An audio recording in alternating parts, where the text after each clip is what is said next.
Good morning, job seekers, and welcome to Ohio Means Jobs, Lucas County Jobs in the 419. With me today is Ron Jones. And our host is Darlene White. As you can see at the bottom of the screen, Right, yeah. right? So, we've had a lot of people coming into the center lately. Yep. And they're talking about how long it's taking them to actually find jobs. Yeah. And, we hear it on a regular basis. I mean, pretty consistently. Yeah. And some people are getting a little anxious because they're not getting responses or interviews quick enough, right? Right. So I had come across some literature that actually talked about 4 steps that may be critical to, put into place Sure. in this market, because Yeah. we're dealing with a market that's a little soft maybe Yeah. at the moment. Mm-hmm. So we're only going to do one step at a time, though, Okay. because these are pretty encompassing Sure. tips. Yeah. And so one of them, they were suggesting that in order for a job seeker to stand out, they needed to have a resume that was built with outcomes and to demonstrate those outcomes to an employer so that the employer would be able to see what they're able to do for them Sure. rather than a skill summary. Okay. Okay, so what does an outcome-based resume mean? Great question. I'm wondering the same thing. Showcasing accomplishments and continuously focusing on results that you might have achieved. Okay, so someone would have to be able to maybe articulate this in an interview, Sure. but we're going to start the interview ahead of time Right. in the resume. Okay.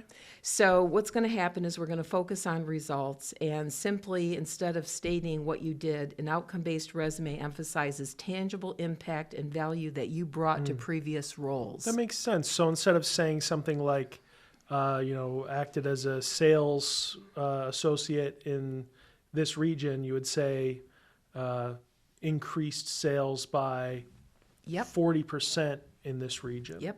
So we're going to use numbers, metrics, and specific examples to demonstrate positive outcomes that you achieved. Okay. All right, so here's an example. Instead of managed social media accounts, right, we're going to say something like increase social media engagement by 25%. Yeah. And generated 15 more leads within so many months. Okay. Okay, so that seems like it could be doable. Totally. Yeah. Right?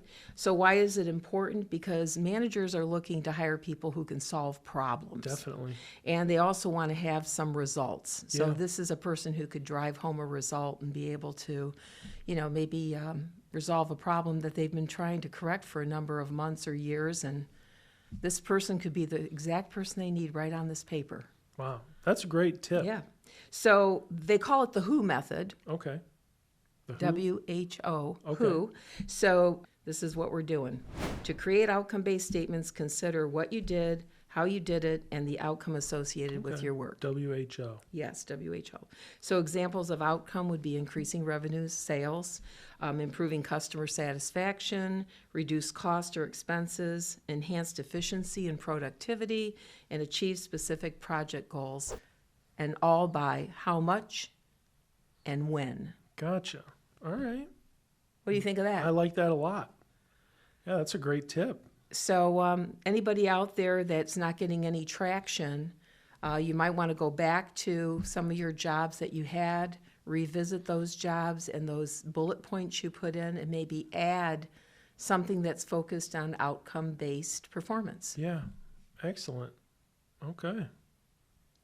Very cool. Like that? I do like that. Yeah. So I'm rolling this over in my mind, I'm thinking like, wow, I always knew that there was like a psychological element of people like to see numbers in your resume.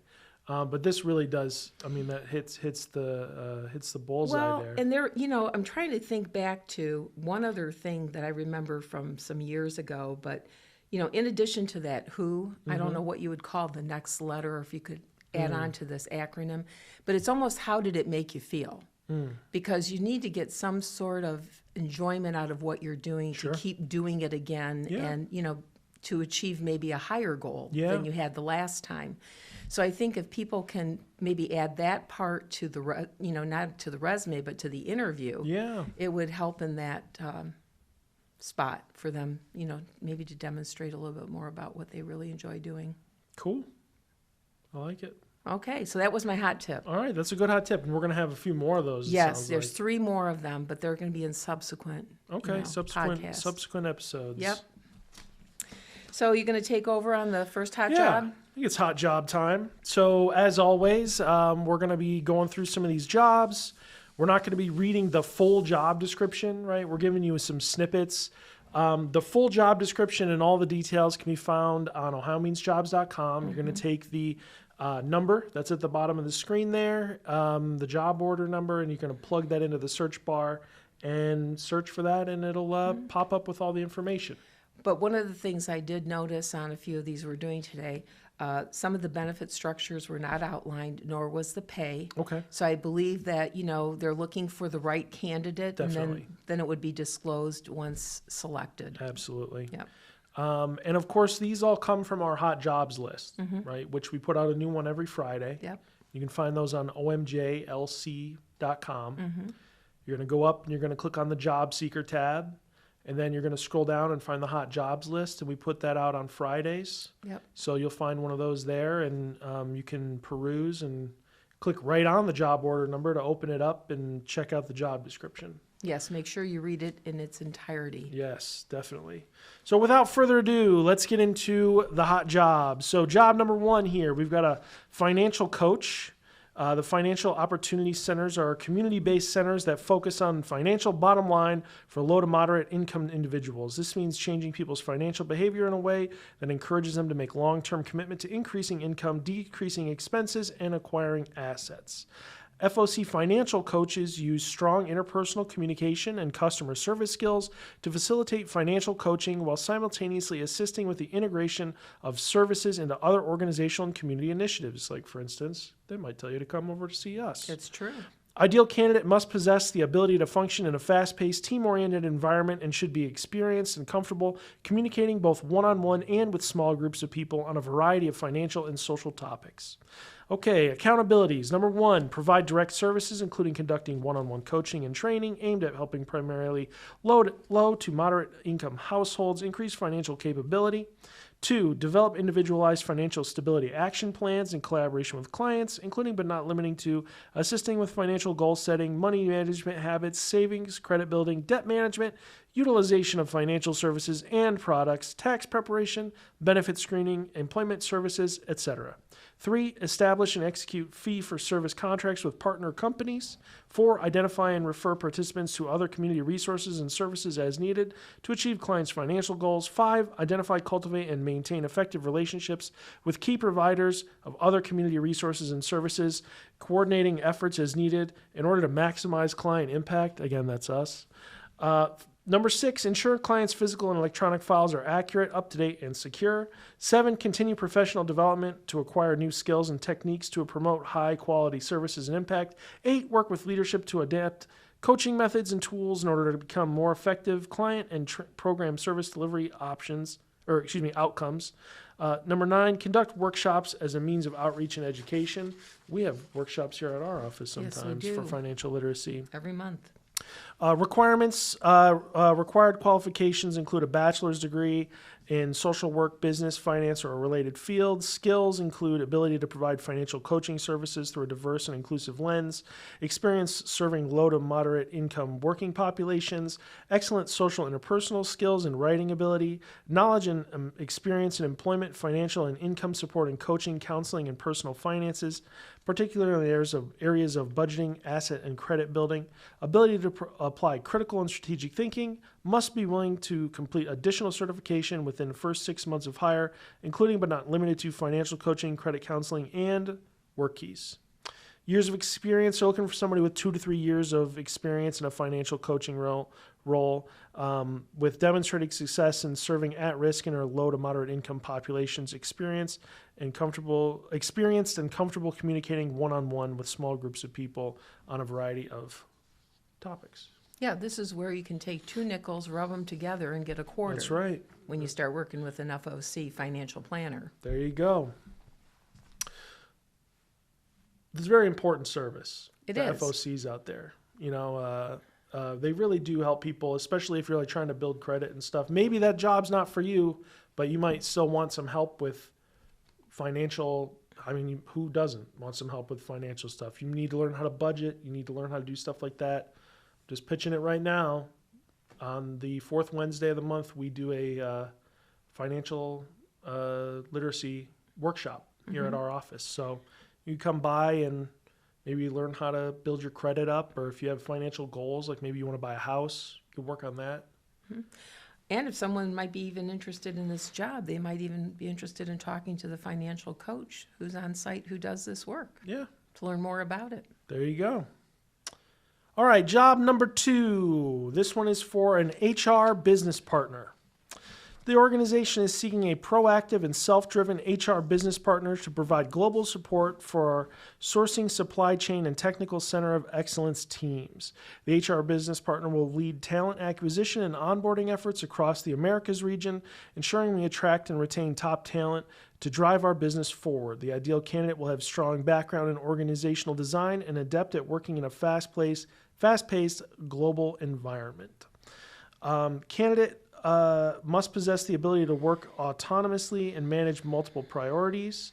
Candidate will be responsible for a wide range of HR function, including talent acquisition, onboarding, employee relations, performance management, and compliance. The candidate will leverage HR metrics and data-driven decision-making and improve HR processes and programs. Must possess strong communication and interpersonal skills, which will enable you to build effective relationships with managers and employees, fostering a positive and inclusive work environment. If you're a strategic thinker with passion in HR and a proven track record of success, we encourage you to apply. Okay, minimum qualifications include a bachelor's degree in human resources, business administration, or a related field, 5 years of experience in HR with a focus on talent acquisition and onboarding, experience supporting global teams, particularly in sourcing, supply chain, and technical center of excellence functions, strong knowledge of HR best practices and employment laws in the Americas region, excellent communication and interpersonal skills, ability to work autonomously and manage multiple priorities in fast-paced environment, proficiency in HRIS or Human Resource Information Systems and applicant tracking systems. We've talked a lot about those in the last few weeks. Experience with data analysis and HR metrics, proven experience in organizational design and change management. This is a hybrid position and offers competitive compensation and benefits, professional development opportunities, and career growth.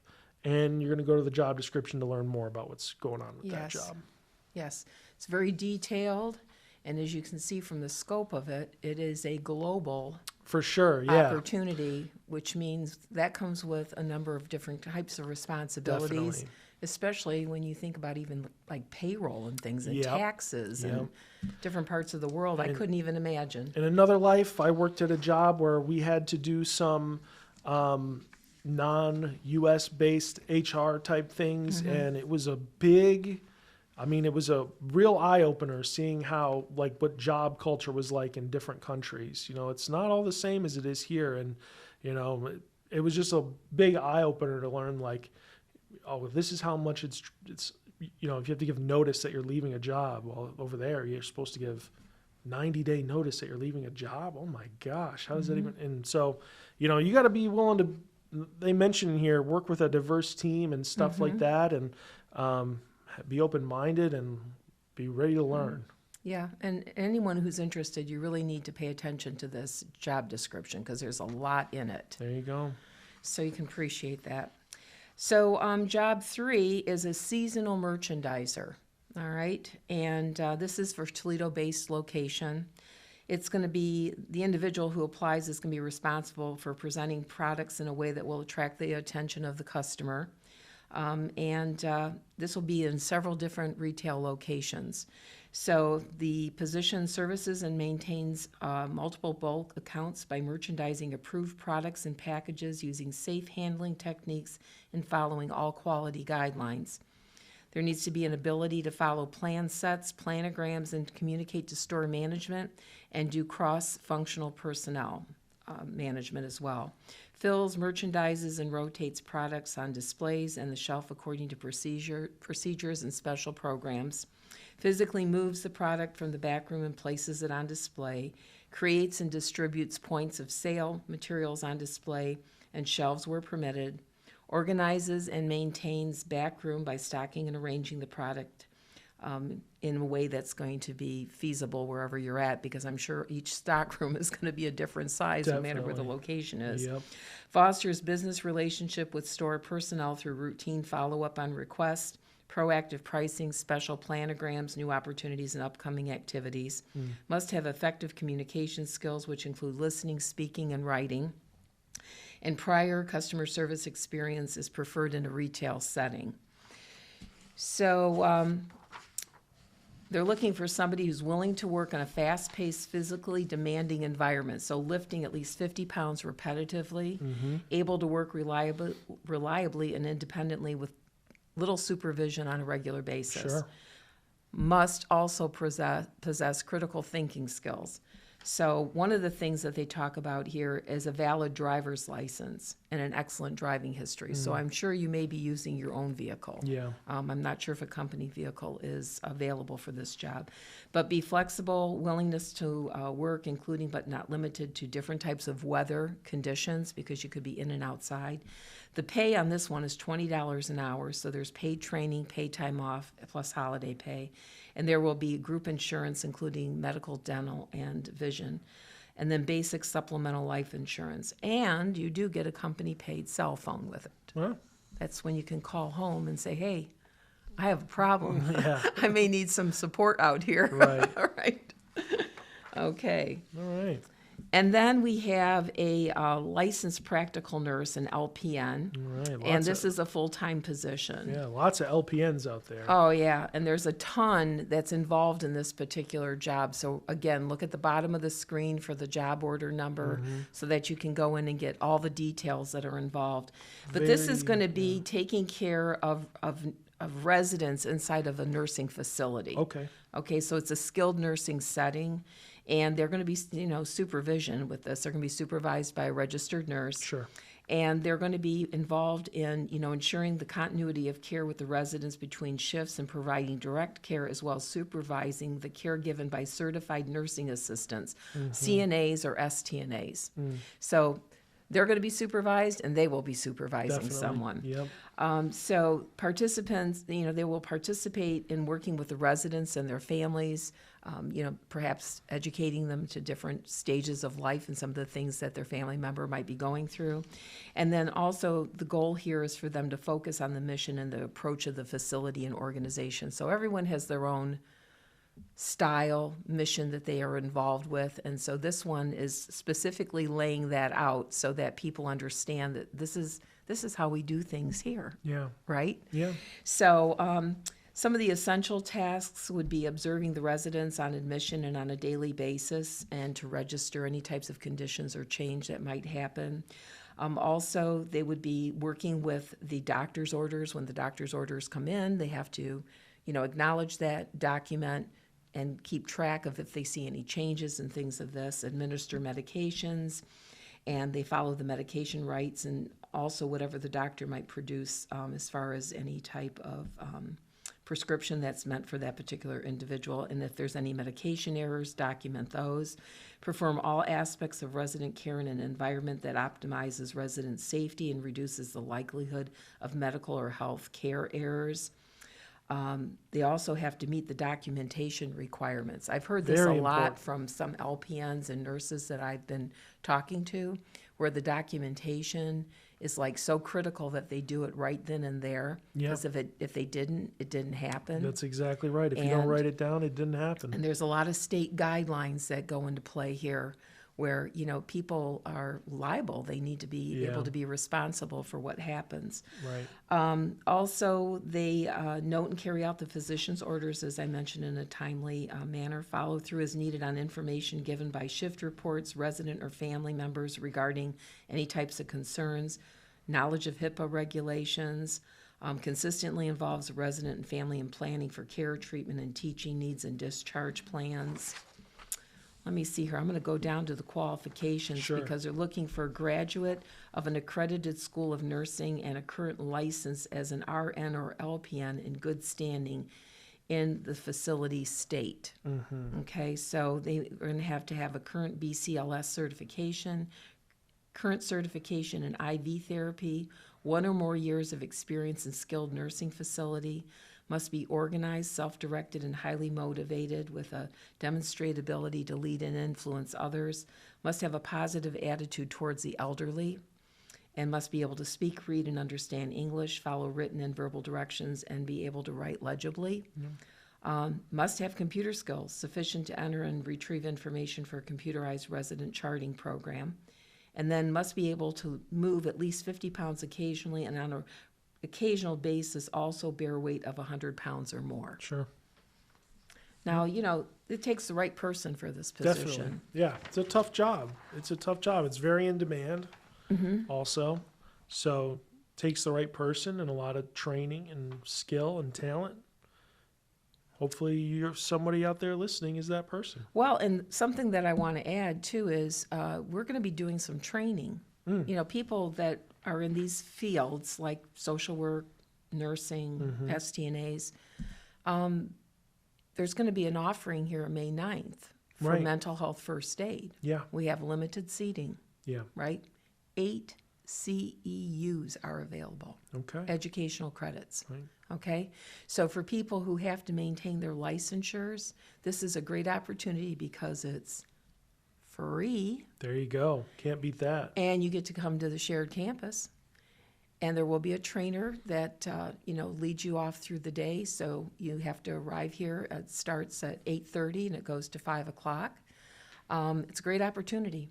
Yeah. So I only If you have want to meet the limited famous seats. Darlene, as seen on TV, come to the training. Come to the training. Yeah. Yes, we will be having, the trainer is coming to us through Zeph, Okay. Community Mental Health. Excellent. And I'm just excited about it. I think it's a great opportunity for people to participate in this. Excellent. Very good. So we got some events coming up. Well, yeah, I mean, we do have some things. What Yeah. about, what are we doing with the library? Well, that is a great question. I'm going to pop the calendar up here. And I believe that the schedule will be that today I am at Reynolds Branch Library. On Thursday, I'm going to be at Kent Branch.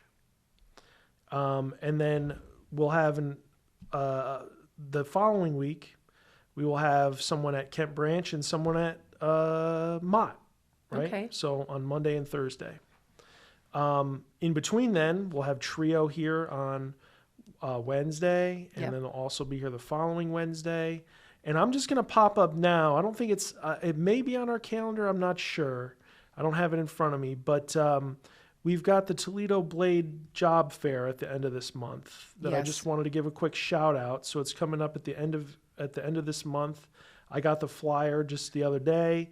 So you're looking at it right now. I don't have it in front of me as we're speaking, but Well, the it's gonna- folks at home are looking at that flyer. It's going to be on that UTMC campus at the Delta Hotels. Right, right. And so usually they have a fairly good size Yeah. of employers that are handy, For looking sure. for recruiting. Definitely. And I think it'd be a great event for people to go to. Yeah, I mean, always we'll be is. there. Yeah, so if you're interested in that, check it out. I mean, who's not interested?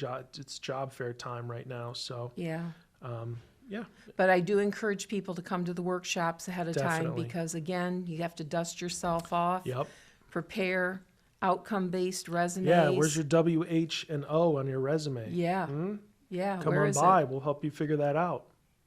And the soft skills class, because we don't want to neglect that, as Right, well of as course. the interview preparation class. That's right. That's right. I always tell people hard skills get you an interview, but soft skills get you the job. Mm-hmm. Come to that soft skills development class. We'll help you out. So be on the lookout in the episodes to come. We're going to continue with our important steps to help you navigate this job market that we're in. I can't wait. I love that WHO. Do you? I like that a I'll lot. come up with something snappy for the next one, Okay, too. great. All right, awesome. All right. Well, I hope everybody has a great week out there job searching. And if you need any extra help, please come on to Ohio Means Jobs, Lucas County. You can visit us online. We can have a one-on-one appointment online. Or you can come into the center at any time and just say, hey, where's Darlene? Where's Ron? Yeah, I need some help with my hot job tip here. right. So have a great week, and thanks for tuning in. Bye.